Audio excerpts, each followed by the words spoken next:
All right, so you might know him as the angry pundit who had a bust up with Jurgen Klopp over the weekend a few weeks ago. But to your surprise and my surprise, Roy Keane was actually a Premier League footballer once upon a time as well. Behind the grumpiness, behind the angry pundit who only cares about people giving it the big one on the pitch, Roy Keane actually played some football himself. Colm Boohig and Ciaran Bradley are on the line as usual to talk about this player that was Roy Keane. This is Team 33. Lads, welcome along. Hey, Enda. All right. So I'm going to give first dibs to the Cork man in the room here because once I mentioned that we were going to be talking about Roy Keane today, I barely had the message sent on WhatsApp before he was replying saying that he wanted to do this. So call him Roy Keane. Tell me what you think. Discuss.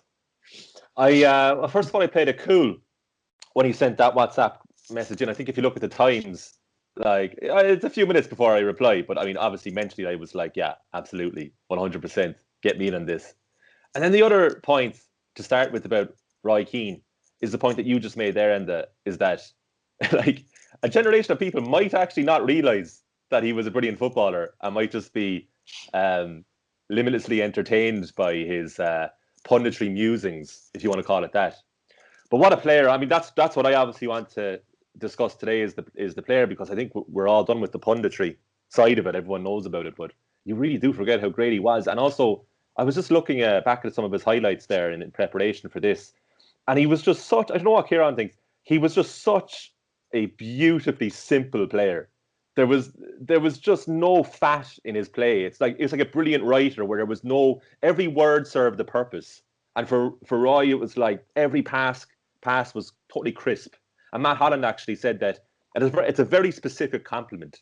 His ex-Republic of Ireland teammate said that he's the best player I've ever seen to pass the ball 15 yards in front of him, ahead of him. But I knew exactly what he meant. And, I think everyone knows what he means is that he rarely passed it backwards, and his passing was very purposeful and to the feet or in front of the player or just behind the player. Whatever served the purpose, he did it.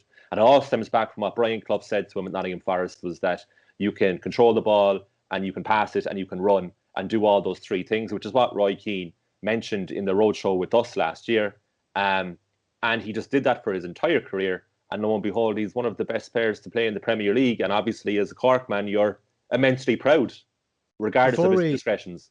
Before we go any further and before I take you in on this, Ciaran, I do want to dispel the fact that there has been a lot of revisionism in terms of Roy Keane and in terms of his style of play. And a lot of people just see him as a guy who went around kicking people and an enforcer on the pitch who essentially give it the big one, as he likes to say a lot of the time. But he was a fantastic footballer in his time. Like, he had the fundamentals down to an absolute T, and he demanded respect from everyone on the pitch. He wasn't just a commander on the pitch. He was very much a very stylish footballer in the best of his times. And I suppose injury kind of scuppered that at the end of his career. Ciaran, before I get you on, we are talking about Roy Keane here for a specific reason. I'm going to be talking about to Enda Coll about his book, Keane, The Origins. Anybody who's watching us on YouTube will be able to see me holding up the fantastic cover of Keane. And it basically covers his career before he was the Roy Keane that we all know. It covers his time at Rockmount, his time at Cove, and his career building up to the point where he signs for Manchester United and becomes the Roy Keane that we now know. It's a really brilliant book, so I'm really looking forward to talking about Enda Coll a little bit later on. Ciaran, your thoughts on Roy Keane, your memories of Roy Keane? He was absolutely brilliant footballer. I'd tally a lot with what Colm said there, and it's interesting that you mentioned the Brian Clough 3 kind of instructions, because Roy.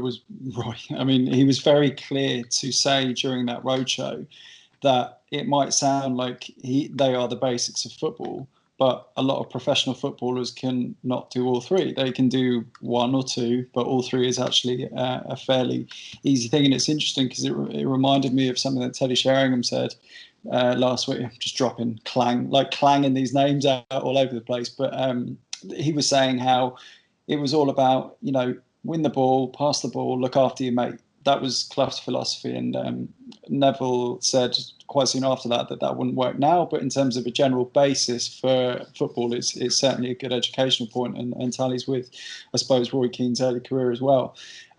He was a brilliant footballer. He was a superb personality, and an unyielding presence in both United and maybe to a lesser extent the Forest dressing room, because he was a little bit younger.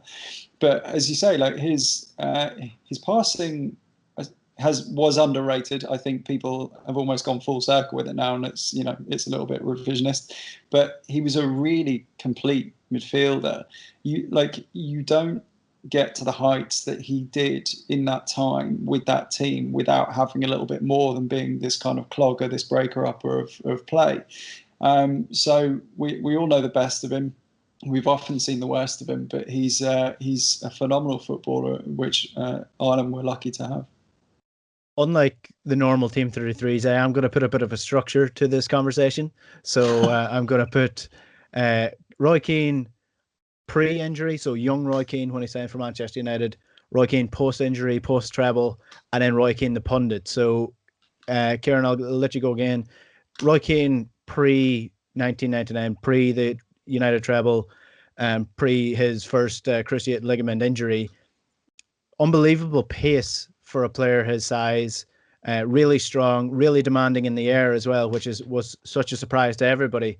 But he really, I don't want to say he transformed United, but he was very much seen as the next Brian Robson, and he really didn't he didn't shudder in that sort of estimation. He kind of grew into that title. Yeah, it's easy to underestimate how much of a totemic figure that Brian Robson was for United, because obviously United were not, in relative terms, not as successful in the 80s as they were in the 90s and the early 2000s. But Robson was at the heart of absolutely everything. He had his injury problems himself and missed several international campaigns as a result. But these were enormous shoes to fill. And it was actually Robson himself. I think he mentioned himself with us, but he said that he basically said, "Look, this guy's a player. He's basically the complete package." So to get that recommendation from Robson and that kind of anointment was enormous for Keane.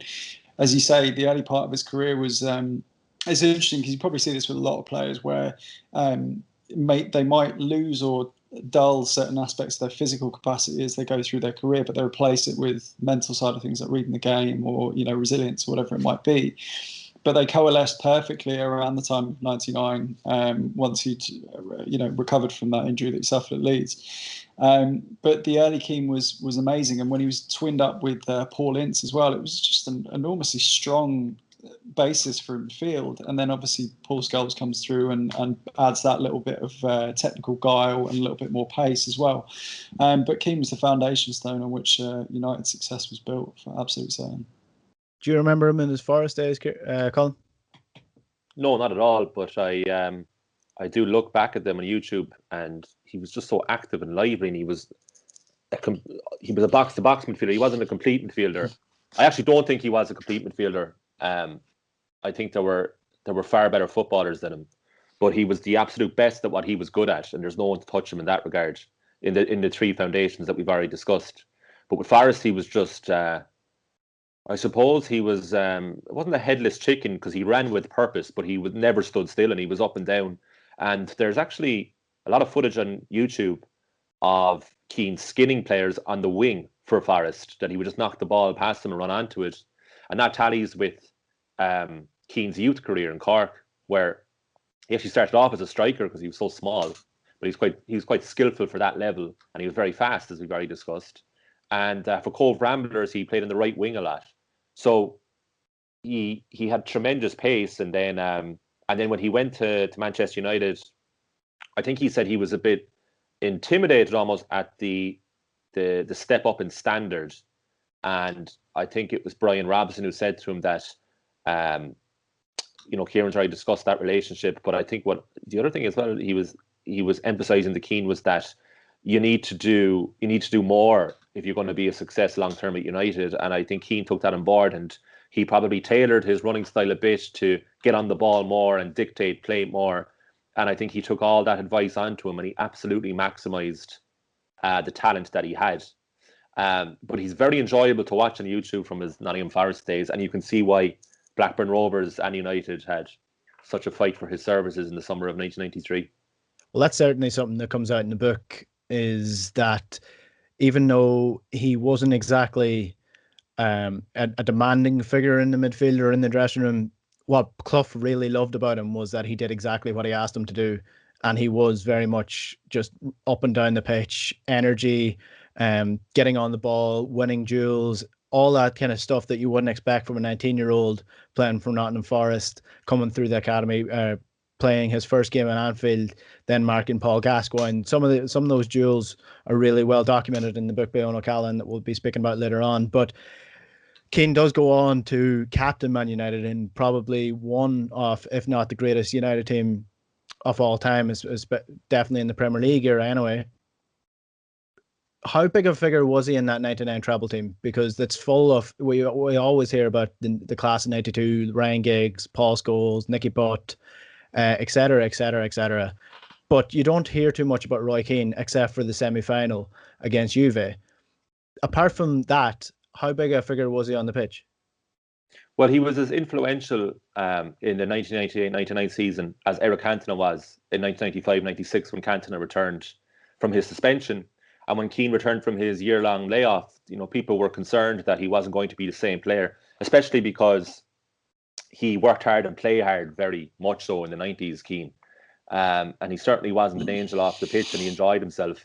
And when he came back, it was probably the skinhead version of Roy, when I think that was the year after the treble, when he shaved his head and kept that for a few years after. So he still had a bit of hair for 98-99 in it, but it stemmed into his... he just meant business more. And I think that when he came back after the year out, he probably wasn't as chummy with the players as he had been when he wasn't captain, when Eric Cantona was captain.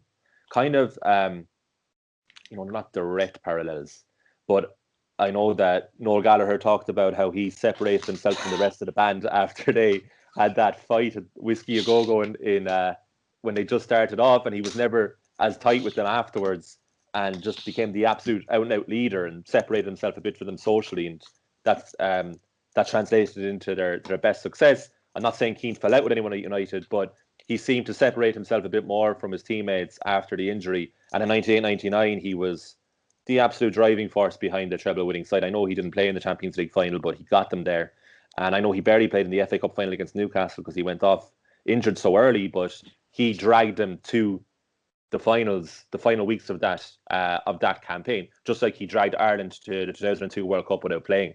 So he set up the party and he didn't attend, and that's Keane in a nutshell. Yeah, I would say, first of all, thanks for Colin Boog's greatest hits there with a bit of Keller and a bit of Keane. That was lovely. Yeah, it was very interesting, I thought, what Gary Neville was saying with regard to 99 and the European Cup final when Keane wasn't there, because Gerald put it to him, what was the crack with the central midfield? How did that affect you?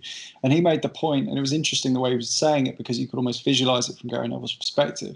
He said the balance was completely off. So they shifted Beckham inside, so to accommodate Blomqvist, I think it was. And basically, everything was just the patterns that are kind of drummed into you over a period of just muscle memory over thousands of hours of football, which is not there. So aside even from the personality and obviously the technical ability and the performances, the side was so well curated at that point, and it was so finely balanced that taking out an individual of Keane's quality in the middle of the park just completely threw things off. Now, it's my personal opinion that I think that the omission of Keane had more of an impact on the performance that day than the omission of Scholes. So he was amazing that season. I mean, obviously the Ciaran moment really stands out, but he had cemented himself as an absolutely key component for United that season, and it was reflected by his teammates in his absence. Yeah, and Colin mentioned Noel Gallagher there. I do want to tip my hat to getting an Oasis mention in, because it wouldn't be Team 33 without Colin Boohig mentioning Noel Gallagher. I also do want to give him plaudits for his Lee Sharp shout a couple of weeks ago or last week. Lee Sharp actually plays a role. Well, he doesn't really play a role, but he's mentioned in the Keane book the breakthrough season that Keane had in Nottingham Forest. He came second in the PFA Young Player of the Year, only to who? Colin? The big man, Lee Sharp. Yeah. Too right. Yeah. Absolutely. Can I just remember the celebration with the flag? Is that the Sharpie Shuffle? Is that what it's No, the Sharpie Shuffle is the Macarena. Yeah, that's what I thought. Yeah. But that's an amazing celebration. That's often underrated as well. Little the Lee Sharp's 40% celebration. Well, if you ask Seamus Coleman, I mean, I don't know if Seamus Coleman would have appreciated Lee Sharp celebrations no more than Roy Keane would have appreciated.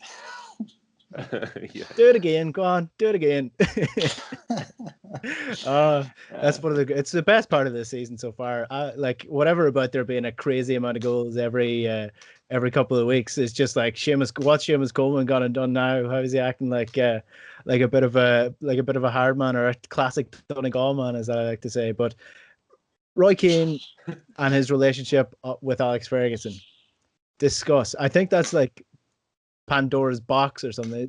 I have a theory that Roy Keane and Alex Ferguson didn't get on at the end of their career because Roy Keane was transforming into Alex Ferguson, and they were the exact same type of figure, demanded respect, respected hierarchy within the club, because Roy Keane came under Clough, who was very much you are under me if you're a player and I'm the manager. Alex Ferguson was the same, always received a higher paycheck than all of his players because he wanted to be the main man. He's the center of it. It was because of him that this team was doing so well. And I think Roy Keane was a little bit piffed by that. The Roy Keane-Alex Ferguson relationship epitomizes the ruthlessness of Ferguson, because for 12 of the 12 and a half years, Roy Keane was extremely useful, nearly indispensable to Ferguson. And those final few months, when he had the almighty fallout with Carlos Queiroz in the pre-season of 2005 in Portugal, and even before that, there was inklings that Keane and Queiroz didn't get on, and Ferguson saw Queiroz as truly bringing United into the 21st century, a half a decade into it, that they could really compete on all fronts. And so Ferguson was leaning towards Queiroz and his sensibilities, and maybe he saw Keane as not part of the old school, but so immovable in his ideals. And they're so similar as characters, Ferguson and Keane, from what we view as on the outside. Of course, we don't know what happened behind the scenes, but that's the perception that we have. And there's only enough room for one of them when one of those two isn't as good as they once were. And obviously for Ferguson, his biggest strength was constantly adapting to the new generation of players, which is why he lasted 27 years at United alone and had a much longer managerial career. Whereas obviously, with each passing year for Keane, with the hip injury and the knee injuries and everything that goes with it, that he was becoming less and less dominant in games. And Ferguson probably had that building up for a while, was that, we could probably get rid of this guy pretty soon. And it's just endlessly fascinating, that relationship, isn't it, Ferguson and Keane? Because they're just so similar, and they brought each other so much success, and yet they don't speak now. And do you know who that reminds me of? Oh, here we go. The Pet Shop Boys. Yeah. Blur. Yeah, I just coming off the back of Colm's there. Like, they're obviously, look, I mean, it's been said relentlessly that they're so similar, and I think that's particularly the sad aspect now. Obviously, it came to a head when we were chatting to them at the roadshow, but they're obviously so obstinate, the pair of them still, that both of them, I think, somewhere, just given that as you get a little later in life, kind of not aggression, but sort of arguments and the like become quite debilitating. Like, it takes a lot of your energy to kind of keep these grudges up.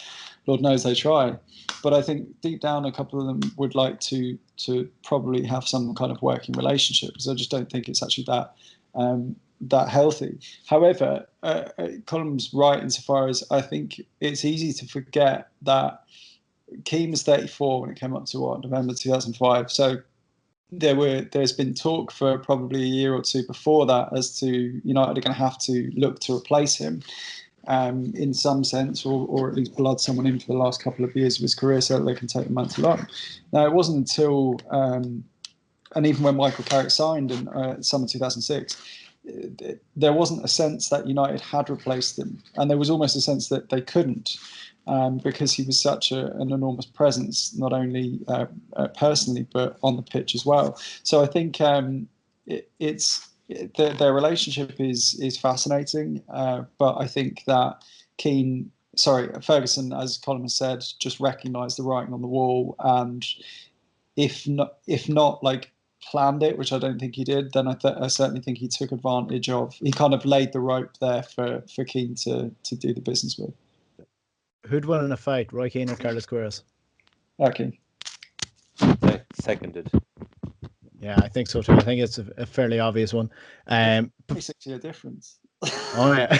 Yeah. Listen, age, Queiroz could have a little bit of a wily fox about him. He might be able to outthink Keane be full on aggression. Although there is actually a story in Owen O'Callaghan's book that we're going to be talking about later on about Keane absolutely flooring one of his teammates during his fast course, and they said that if he had to put himself to boxing, he would have been a great boxer as well, because by the time the guy had seen his 2 punches, he was already on the floor. So there might have been a boxer inside Keane as well. Post-career Keane, the old school pundit, the pundit that everyone loves to get sound bites out of, and doesn't really delve too deep tactically into the game. Where do we stand on that? Do we think that do we think this persona that he has now is the real Roy Keane, or where do we think he's at? I think his timing throughout his whole career in football, on and off the pitch, with the exception of his management side, has just been perfect. He played in the perfect era for his style of play. I don't think he'd be anywhere near as effective nowadays, because a lot of his best attributes would be stamped out of the game. And in the punditry sense, without any intention at all on his part, he's fully taking advantage of the social media world that we live in now, where punditry is moving more towards sensationalism and drama, away from hardcore analysis. And you saw that with Patrice Evra.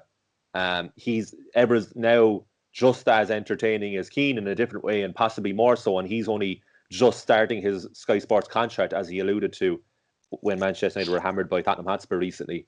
And Keane has a kind of a more of an assassin approach than the emotional Evra, but people love it. People tune in. I mean, as soon as we heard that Klopp and Keane had a few words, I think it was Ciaran himself who took care of it for the site, and the numbers just flew up, because we know, and I mean, old baby, we kind of, we're almost sighing at times because we're like, oh, another Keane piece, but we know how well it does.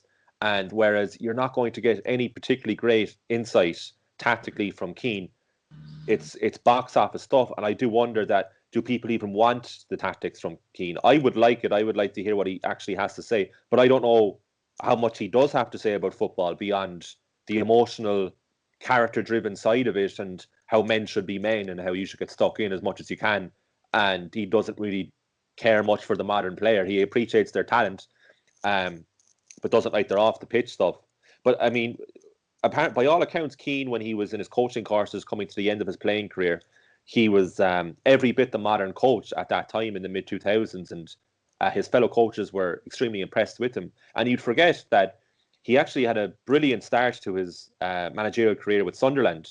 He took over in August 2006 when I think they were bottom of the championship, when Niall Quinn started as the caretaker manager that season. And he brought them up, automatically I think he brought them up to the Premier League, and they stayed in the Premier League pretty comfortably in his first season there. And then it went wrong when he started spending money on Pascal Chimbandin, El Hadj Diouf, and he got the wrong players in with the wrong attitudes. I think he got Steed Malbranc as well. It was just players that didn't really want to be there. Yeah. And then it went downhill, and then he took over at Ipswich, and it was just a complete nightmare. So from the retirement on the pitch up until the last, I would say, 2 years, it hasn't been the best time for Keane, but his timing is perfect now, because he is ideal for the modern world in terms of how social media obsessed everything is. See, I'd have a slightly different view, and it's not. I don't think Colm would necessarily disagree with this. That we were speaking to David Myler there on the show a couple of weeks back, and he was saying, Joe was asking him essentially, look, we hear all this stuff about Keane, kind of, the pantomime pundit and stuff like that, and he plays up to it. He's a very keenly aware man. Like he knows his shtick, and he knows why he's there. People like this, and there's an element of, I don't think it's false. Like this is just a facet of his personality. But Myler was talking about him when he was in Ireland, with Ireland, and saying that he was a really, really good coach. Like, he would call Keane after performances where Keane was in the stand, and Keane would give him a breakdown of particular passages of play and changes of position for Milo where he should have been maybe 3 or 4 yards across, and say, right, look, where's he danger at that point? Where is it going? Right, it's behind me, blah, blah, blah, and talking through this stuff. So I think that Keane is aware of what he's there in a position to do. Now, I think when it translates to the managerial side, Sunderland, he was unbelievable. I mean, Sunderland were bottom of the table under, Quinn was obviously settling in as caretaker coach in 2006, and they went up as champions. They went on an unbelievable run, and for United fans and myself in particular, I was like, well, that's the succession sorted. I mean, like, if in your mind's eye you're seeing the best player that you've seen playing in United's midfield bossing a team, then it works out. Now, as it goes, he's undermined by some of the personal aspects that we see and the stories that we've heard. I would argue that seems to be my point of view, but like, it's my whole point is, I suppose, that he is a lot more tactically aware and a better coach than people realise. It's just that he doesn't really necessarily get asked about that stuff and get that across. Yeah, I agree with that. I think at times we have a tendency, because of Monday Night Football and the way that Gary Neville and Jimmy Carragher break down games, we have a tendency to overcomplicate the game because they use certain terms. I mean, I remember Jose Mourinho dropped the low block term into Monday Night Football, or no, it wasn't on Monday Night Football, it was just on Sky, and people were wondering what he was talking about, and it was just a different phrase for a low lying midfield player, and that was the low block. And I mean, the game is definitely evolved since Keane was playing, in terms of passages of play, in terms of playing through the different lines, but ultimately I don't think he is as illiterate to the modern game as people like to make out. I'd be fully on board with what you're saying, Ciaran. He plays up to it. He knows what he's doing, and he's a really good success. Because I mean, if you look at the day that Patrice Evra, who was entertaining, the day that Man United got beat 6-1 by Tottenham, and then Liverpool got beaten 7-2 by Aston Villa, on my Twitter feed, everybody was saying how big of a fumble it was from Sky Sports not to have Roy Keane on that day, because of how good he would have been, how much value for money they would have gotten in terms of clicks on their site, video likes, video views. Like, that would have blown up had Roy Keane been the pundit for that defeat for Manchester United, and he's acutely aware of his value in that sense. I fully agree with what you were saying, Ciaran, and I do think we do overcomplicate the game. It's a simple game at the end of the day. It just has evolved a little bit higher than we like to think. But I suppose, last thoughts on Roy Keane. Where do we feel about him? What do we feel about him? Because I'm a little bit, I don't know, I'm a little bit caught in the middle of whether I like him and whether I don't like him, what my feelings are on Saipan, my feelings on the exit from United. Like, I don't know where I sit with Roy Keane, and I don't know if I'll ever know where I sit with Roy Keane in regards of his career and the controversies. Yeah. Well, go on. Sorry, go ahead, Ciaran. Go ahead. Yeah, I was just, something came to mind, because obviously we did this roadshow with Keane Neville last year, if we haven't mentioned it enough times at this stage. But I was in and around the lads, like, afterwards or in the middle of the show, and obviously there was some quite choice comments about Ferguson and a few other things, and obviously I think that he has his mind runs away and his mouth runs away to such an extent, and not without desire to do so, but I think it runs away a little further than he would like. So in that instance, afterwards, Neville said to him, "Oh, I'd be careful about some of those comments about the boss." And he was genuinely like, "What do you mean?" Like, and it wasn't false. It wasn't kind of like, "What me, Gov?" So I think seeing that dynamic changed my opinion of Keane, insofar as United players were on the lookout for him there, because they know that he is generally a good person, but just can completely lose the run of himself and undermine himself. Now, look, we can argue till the cows come home about whether that's deliberate and whether that's true. But I think in terms of how it makes me view Keane as a man, it gave a little bit more of a rounding to it, because I felt like, look, you're either always a complete pantomime clown or like he's the best player that ever lived. Now, obviously, there's elements of both, but it's not that simple. So in my mind, like he was a phenomenal player and someone I loved watching, and someone who's I think if the sort of truest football fan could put their personality, as a player, it would be, you'd love to be Roy Keane, because it's just ferocious, like dedication, making sure you're dragging up your teammates with you. But the reality is the human side is a little bit more complicated than that. Colm, I know you have a story about Roy Keane that is also quite sentimental to you. So firstly, if you want to tell the listeners or the viewers what that is, and then give your thoughts on Roy Keane as a whole. I had another Roy Keane. I'm sick of that Roy Keane story. But well, if you have another one, do tell. Oh, got loads. Well, the one I met him loads of times. Ooh, the one I'm I from have, Cork, and he's from Cork too. Are you done? I have. Well, look, that story where he sent me a jersey of his. That's on OTVsports.com, and that can be found. It's The Other Face of Roy Keane, it's called. And he did something very kind for me when I was at the height of my United obsession, which was sent me a signed jersey after I basically nearly died. But it was a lovely gesture, and it was very, very much telling of the man. And I'm interested that Ciaran said the perception of Keane is it's extreme. Like, you either love him or hate him, but there appears to be so much more nuance to Keane.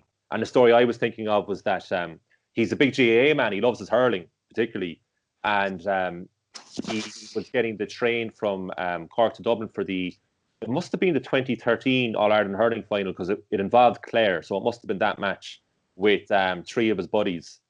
And obviously people spotted him on the train, but people were scared to go up, and he was on the inside seat in the window seat with his 3 buddies. And there was this very young Clare fan who he must have only been 10 or 11 years old. And he approached Keane with his mother in his Clare jersey and kind of trembling. And then the mother said, "Hi, Roy, do you mind if my son asks you, go on, say it to him?" And he's trembling, and he's like, can I have your autograph? And Roy looks them up and down and goes, "No chance." And I was not wearing that jersey, no chance. And then he was like, he looked up to his mother and he was like, "I'm only messing, come on in." And he had a great chat with him. And I just think, like, that's what he's like, like, he's a normal human being, but he's, he comes with all sorts of nuance and complexity. But we probably see Roy Keane playing the character of Roy Keane on TV so much, so we're used to that side of him. But I love the other stories, because I'm kind of sick of all the box office stuff, because we're also well aware of it. But it's the stories I hear on the side from other Cork people about him are the ones that are brilliant. And I always find myself being quite harsh on him and critical, because, like, he's from 20 minutes down the road, and I feel like I shouldn't praise him so much, because I'm clearly biased towards how much I love him. So I often see the other side, and I'm like, well, maybe he wasn't that great. But obviously he's, we did the Cork Mount Rushmore on off the ball, and he was, first name on my list straight away, like, no question. Do you know what's funny? The way you're talking about Cork there made it sound like you're all in one big WhatsApp group. It's like, the stories that we have. That would be amazing. Away. That would be the loudest WhatsApp group. That would be amazing. Did you know Colm was from Cork, Ciaran? That's it's like, Enda Coll's from Donegal. It's the same. Yeah. By the way, you mentioned Seamus Coleman as well, so you're not getting away with that. Enda Coll's greatest hits here as well. Listen, we love Seamus Coleman. Who doesn't love Seamus Coleman? There's no nuance with Seamus Coleman. It is just a full-on love fest, because he is the best thing to come out of Donegal in the last 15-20 years, I'd say. Easily. Since who or what? Oh, I don't know. Well, see, he didn't make my Donegal Mount Rushmore, so I'm sort of like stuttering a little bit here. Just terrible. He's Donegal's second son at the minute, after Michael Murphy. That's where I'm going to put him at. Jim McGuinness? No, Jim McGuinness didn't make the Mount Rushmore either. Well, I selected him. But Ciaran Cunningham took him off, so I'm not taking the blame for that at all.